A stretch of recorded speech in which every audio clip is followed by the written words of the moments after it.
ఇచ్చిన ఆదేశాల మేరకు రాష్ట్ర వ్యాప్తంగా డిసెంబర్ 6th నుంచి జనవరి 8th వరకు రెవెన్యూ సదస్సులు అనేది జరుగుతుంది.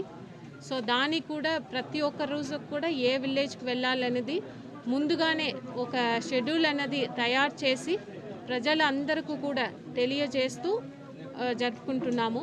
సో దీంట్లో కొన్ని ముఖ్యమైన అంశాలు ఉన్నాయి. దాంట్లో ఏ విలేజ్కి వెళ్తున్నామో టీం ఆల్రెడీ వేసి ఉన్నాము. విలేజ్కి వెళ్తున్నప్పుడే అన్ని రెవెన్యూ రికార్డ్స్ని తీసుకుంటూ వెళ్ళాలి.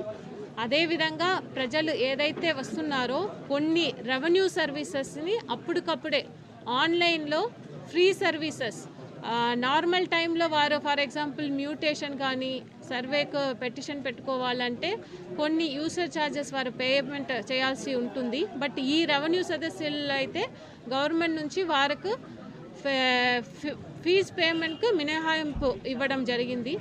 అదేవిధంగా వచ్చిన ప్రతి ఒక్క అప్లికేషన్ని కూడా ఆన్లైన్లో అప్పటికప్పుడే ఆ రోజే పెట్టుకోవడం.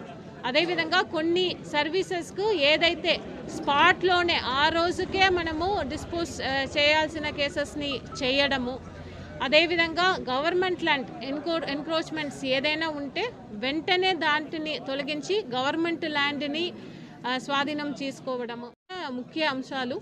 అదేవిధంగా ఎక్కడ తప్పిదాలు లేకుండా రెవెన్యూ పరంగా ఎటువంటి సమస్యలు చట్టాల పరంగా ఎటువంటి ఇబ్బందులు లేకుండా ప్రజలకు అన్ని రకాలైనటువంటి వసతులు కల్పించే విధంగా మేము ముందుకు పోతాం. ఈ రెవెన్యూ సదస్సులు పెట్టడం వల్ల ఈరోజు ఈ మార్కాపురంలో ఉన్నటువంటి చాలామంది ప్రజలు ఎంతో సంతోషంగా ఉన్నారు. ఎందుకని వల్ల కొన్ని వందల ఎకరాలు ఇక్కడ కబ్జాలు అయిపోయినాయి. కొన్ని వందల ఎకరాలకు సంబంధించినటువంటి పొలాలు అంటే చెరువులు కానీ కుంటలు కానీ చెనకేయుల స్వామి భూములు కానీ ప్రసన్నాంజనేయ స్వామి భూములు కానీ ఇవన్నీ కూడా కబ్జాలు అయినాయి. వీటన్నిటికీ ఈరోజు మోక్షం వస్తూ ఉంది. ఇవన్నీ కూడా ఎవరైతే ఆన్లైన్లో ఎక్కించుకున్నారో పట్టాలు ఎక్కించుకున్నారో ఇటువంటి వాటి భూములన్నింటినీ కూడా ఈరోజు తీసేసి ఆ చెనకేయుల స్వామికి దక్కేలా చేసేదానికి ఈరోజు రెవెన్యూ యంత్రాంగం అంతా కూడా పనిచేస్తూ ఉంది.